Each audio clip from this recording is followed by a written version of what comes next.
I'm here in part as a journalist with the group In League Press, which covers protests, and in another part with the charitable organization Food Not Bombs, which gives food to homeless people and to protesters at events such as this one, and wants to draw attention to the lack of funding for food and the overfunding for bombs in our political culture.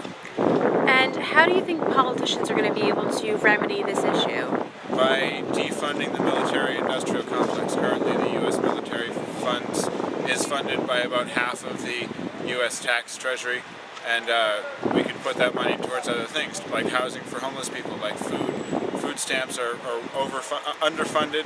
People don't get nearly enough money for their food, and there needs to be more funding for farmers. I'm a farmer myself, and I donate food to Food Not Bombs, but there's no funding for me to do that. It comes from my pocket, and if I can't afford to buy the soil and the seeds and the water, then I can't afford to grow the food and give it away.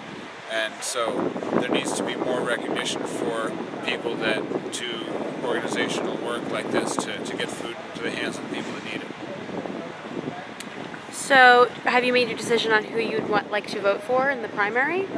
I have.